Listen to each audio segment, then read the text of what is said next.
좋은 아침입니다. 역대상 28장 1절에서 8절 말씀 보겠습니다. 1절 다윗이 이스라엘 모든 고관들 곧 각 지파의 어른과 왕을 섬기는 반장들과 천부장들과 백부장들과 및 왕과 왕자의 모든 소유와 가축의 감독과 내시와 장사와 모든 용사를 예루살렘에 소집하고 2절 이에 다윗 왕이 일어서서 이르되 나의 형제들 나의 백성들아 내 말을 들으라. 나는 여호와의 언약궤 곧 우리 하나님의 발판을 봉안할 성전을 건축할 마음이 있어서 건축할 재료를 준비하였으나 3절 하나님이 내게 이르시되 너는 전쟁을 많이 한 사람이라 피를 많이 흘렸으니 내 이름을 위하여 성전을 건축하지 못하리라 하셨느니라. 자, 이제 다윗이 마지막으로 모든 백성의 지도자들을 모아서 이제 당부하는 그런 장면입니다. 먼저 다윗은 백성의 지도자들을 예루살렘에 모으고요, 그들을 향해서 나의 형제들, 나의 백성들아라고 부르고 있습니다. 밤낮 하나님 말씀을 가까이 했던 다윗은 자기에게 왕이라는 지위가 주어져 있지만 이것이 자기가 높음 때문도 아니고 자기가 형제들을 부리기 위함도 아니며 형제로서 그리고 또 백성을 축복할 통로로서 쓰심을 알고 형제 위에 결코 교만하지 않았음을 마지막 이 당부하는 모습의 첫 그의 일상에서도 우리가 확인할 수 있습니다. 그러면서 먼저 그는 자신에게 하나님의 성전을 건축할 소원이 있었다는 사실과 그럼에도 불구하고 하나님께서는 전쟁의 피를 많이 흘린 일로 인하여서 그것을 허락하지 않았다는 사실을 언급하고 있습니다. 그런데 사실 이와 같은 이야기를 하는 것은 그의 마음에 회한이 있고 이것이 참 이루지 못한 소원에 대한 어떤 원망 때문은 분명히 아니었습니다. 왜냐고 하면 이제 그 4절을 한번 보면요. 그러나 이스라엘 하나님 여호와께서 전에 나를 내 부친의 온 집에서 택하여 영원히 이스라엘의 왕이 되게 하셨나니 곧 하나님이 유다 지파를 택하사 머리를 삼으시고 유다 가문에서 내 부친의 집을 택하시고 내 부친의 아들들 중에서 나를 기뻐하사 온 이스라엘 왕으로 삼으셨느니라. 여러분 다윗은 자기가 하나님 앞에 소원한 간절한 소원이 있었지만 그것이 응답되지 않았다고 해서 그것이 하나님께서 자기를 기뻐하시지 않는 것이나 혹은 자기를 택하심을 후회하시는 것이 아니라는 사실을 분명히 고백하고 있습니다. 여기 4절 한 절에만 택하신다는 단어가 3번이나 사용되어지고 있고요. 하나님께서 자기를 기뻐하셔서 택하셨고 기뻐하심으로 왕에 삼으셨다라는 사실을 분명히 하고 있습니다. 때때로 우리가 하나님 앞에 간절한 소원을 아뢰지만 그것에 대해서 하나님 거절하실 때가 있습니다. 하지만 이것이 하나님의 택함, 하나님의 또 기뻐하심과 상관이 없다는 사실도 알 필요가 있습니다. 우리가 앞에서 살펴본 바대로 다윗이 이와 같은 소원을 가졌지만 하나님은 거절하셨고요. 하지만 거절하셨지만 그의 마음의 중심을 아시기 때문에 도리어 이 마음을 받으시고 그에게 영원한 왕위를 약속하시고 그의 자손을 통하여서 사실 이제 단수로 사용되어져 있고요. 이것은 이제 메시아를 상징하는 것이라고 설명드렸는데요. 진정한 성전, 진정한 하나님 나라를 세울 것이라는 약속까지 주셨기 때문입니다. 하나님의 택하심에는 후회하심이 없습니다. 우리가 하나님 앞에서 우리의 인생을 되돌아볼 때에 사실은 어떠한 회한도 남지 않도록 사실은 정말 택하심에 대한 감격만 남도록 선하게 역사하시는 분이 하나님이십니다.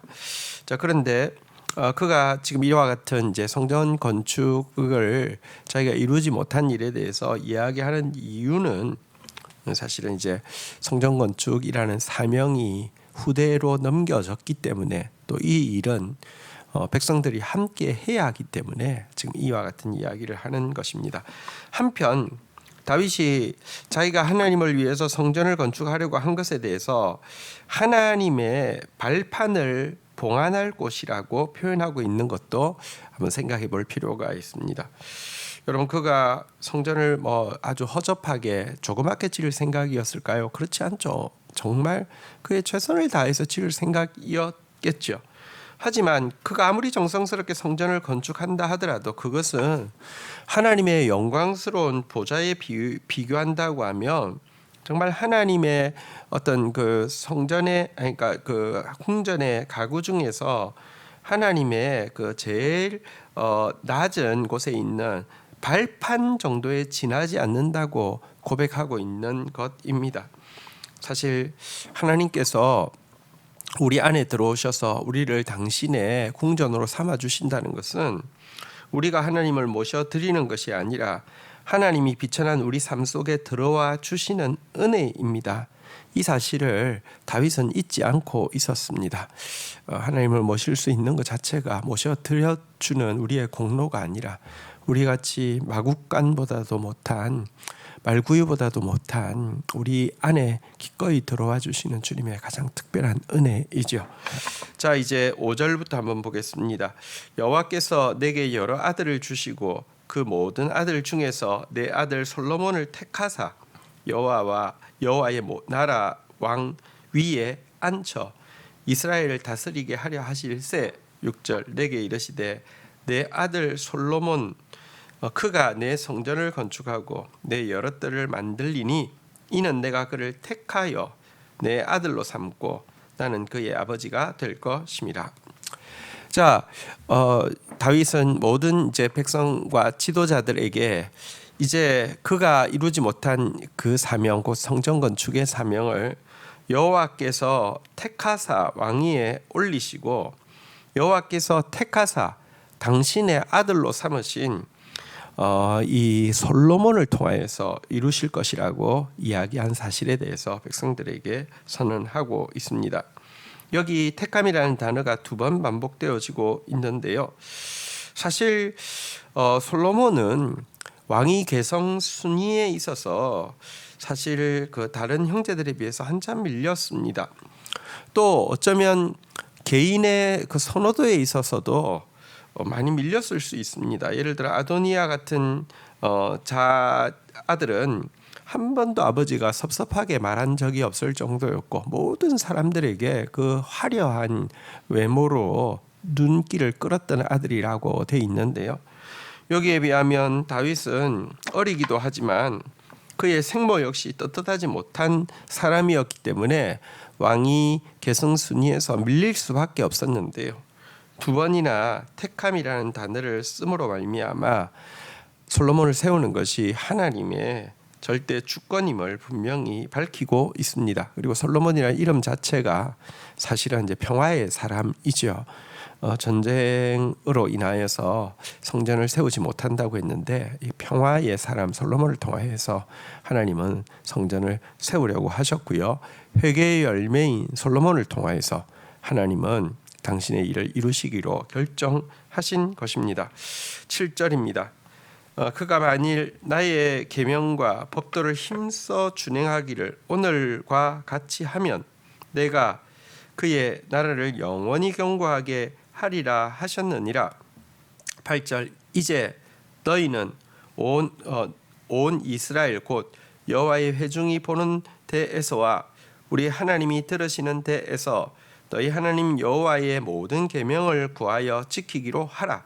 그리하면 너희가 이 아름다운 땅을 누리고 너희 후손에게 끼쳐 영원한 기업이 되게 하리라. 솔로몬을 택하신 것 하나님의 일방적인 은총입니다. 그러나 솔로몬에게도 해야 될 일이 있음을 지금 이 마지막 당부에서 이야기하고 있습니다. 그것은 하나님의 계명과 법도를 힘써 준행하는 것입니다. 하나님의 택하심에는 후회하심이 없습니다. 하나님이 그를 통하여서 성전을 세우시고 그를 통하여서 왕위를 잇게 하신다는 것은 여러분 이건 확정되어진 일입니다. 그런데 바로 이와 같은 약속을 자기가 정말 누리고 또 더 견고하게 하는 데에는 해야 할 일이 있는데 그것이 바로 하나님의 법도를 힘써 준행하기를 힘쓰는 것이다. 이렇게 이야기하고 하고 있습니다. 우리도 마찬가지입니다. 주님이 우리에게 주신 약속은 결국은 이루어집니다. 그런데 우리가 그 약속의 말씀을 준행하기를 힘쓰고 묵상하고 붙잡고 포기하지 않는 것은 여전히 필요합니다. 우리가 붙잡고 포기하지 않는다고 그것이 이루어지는 것이 아닙니다. 우리가 말씀을 지키려고 애쓰는 것, 묵상하는 것이 말씀이 이루어지는 필요 충분 조건이 될 수 없습니다. 그러나 여러분, 하나님의 말씀이 우리에게 임했다는 사실이 훨씬 더 큰 일이지만 이것 안에서 우리가 그 말씀을 붙잡으려고 노력하는 행위는 사실은 마치 하나님께서 우리에게 예비해 두신 언약은 그 지하에 그 무궁무진한 지하수와 같다면 우리가 그 말씀에 순종하는 것은 마치 그 펌프에다가 마중물을 붓는 것과 같은 행위입니다. 사실 마중물, 우리가 부은 마중물, 우리가 행한 말씀의 순종과 하나님께서 약속하신 말씀이 이루어지게 하는 그 무궁무진한 역사는요, 마치 그 마중물 한 컵과 그 지하에 있는 그 수원에 있는 엄청난 물의 양처럼 차이가 납니다. 그러나 마중물을 부어야지 이와 같은 일을 볼 수 있습니다. 말씀 순종은 그래서 중요합니다. 그런데 이와 같은 말씀 순종에 대해서 왕이 되는 솔로몬에게도 이 순종이 필요하지만 지금 다윗이 백성들을 불러서 당부하는 이유는 이 일은 왕만 한다고 되는 것이 아니라 백성이 함께 해야 하는 일이기 때문에 백성들에게 당부하고 있는 것입니다.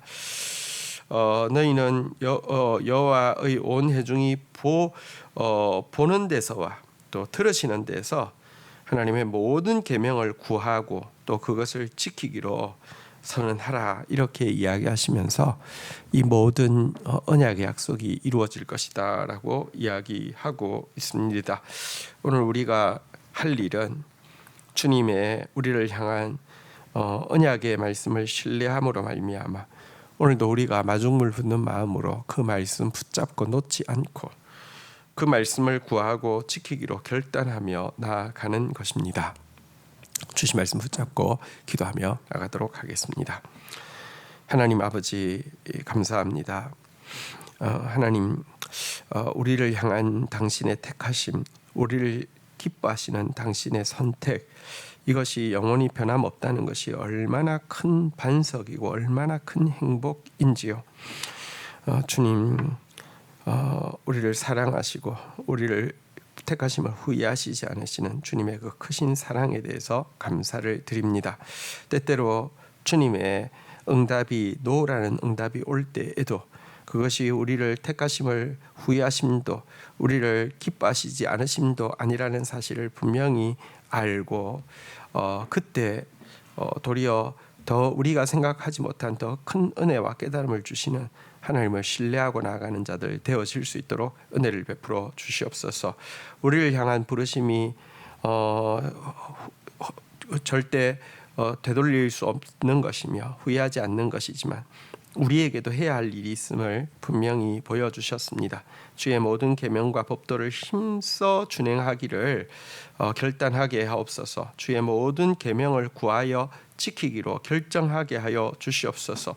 오늘도 부족하지만 말씀 묵상하며 말씀의 순종의 마중물을 부음으로 말미암아 이루어질 수밖에 없는 주의 풍성한 언약들을 내가 누리며 또 간증하며 더욱 주님을 찬양하는 백성 되게 인도하여 주옵소서. 예수 그리스도의 이름으로 기도 올립니다. 아멘.